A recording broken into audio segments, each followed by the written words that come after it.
माझं नाव वर्षा उमेश पाखरे। मी योगायोग महिला बचत गटाचे अध्यक्ष आहे। आज इथं स्वच्छता मोहीमसाठी आम्ही आलेलो आहे। त्या घरोघरी जाऊन आम्ही मड्डी वस्तीवर आलेलो आहे। घरी घरी जाऊन आम्ही महिलांशी संपर्क साधला की कचरा घंटागाडीमध्येच टाकायचा आणि सुका कचरा वेगळा आणि ओला कचरा वेगळा करण्याची आम्ही माहिती दिली। त्यांचा पण संवाद आम्ही ऐकून घेतला।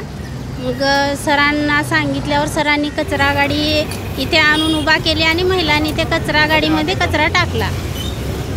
नमस्ते, भाग्यश्री मेडवाळ मी बोलत आहे। सोलापूर महानगरपालिकेमार्फत नियोजित केलेल्या जनजागृती रॅली स्वच्छ सोलापूर सुंदर सोलापूर ह्या मोहिमेमध्ये आम्ही सहभागी झालेलो आहोत। या मोहिमेअंतर्गत आम्ही घरोघरी जाऊन प्रत्येक महिलेला सांगितलं की सुका कचरा ओला कचरा बाजूला ठेवणे आणि कचरा गाडी आल्यावर त्यात व्यवस्थित टाकणे।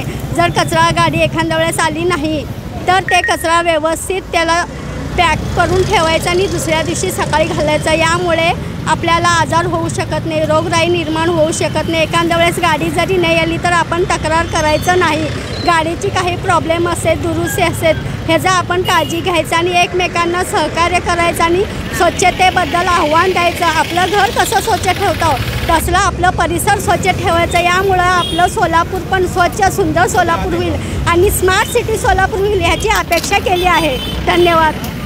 नमस्ते, भाग्यश्री मेडवाळ मी बोलत आहे। सोलापूर महानगरपालिकेमार्फत नियोजित केलेल्या जनजागृती रॅली स्वच्छ सोलापूर सुंदर सोलापूर ह्या मोहिमेमध्ये आम्ही सहभागी झालेलो आहोत। या मोहिमेअंतर्गत आम्ही घरोघरी जाऊन प्रत्येक महिलेला सांगितलं की सुका कचरा ओला कचरा बाजूला ठेवणे आणि कचरा गाडी आल्यावर त्यात व्यवस्थित टाकणे। जर कचरा गाडी एखाद्या वेळेस आली नाही तर ते कचरा व्यवस्थित त्याला पॅक करून ठेवायचं आणि दुसऱ्या दिवशी सकाळी घालायचं। यामुळे आपल्याला आजार होऊ शकत नाही, रोगराई निर्माण होऊ शकत नाही। एखाद्या वेळेस गाडी जरी नाही आली तर आपण तक्रार करायचं नाही। गाडीची काही प्रॉब्लेम असेल दुरुस्ती असेल ह्याचा आपण काळजी घ्यायचं आणि एकमेकांना सहकार्य करायचं आणि स्वच्छतेबद्दल आव्हान द्यायचं। आपलं घर कसं स्वच्छ ठेवतो तसलं आपलं परिसर स्वच्छ ठेवायचं। यामुळं आपलं सोलापूर पण स्वच्छ सुंदर सोलापूर होईल आणि स्मार्ट सिटी सोलापूर होईल ह्याची अपेक्षा केली आहे। धन्यवाद। नमस्कार, माझं नाव वर्षा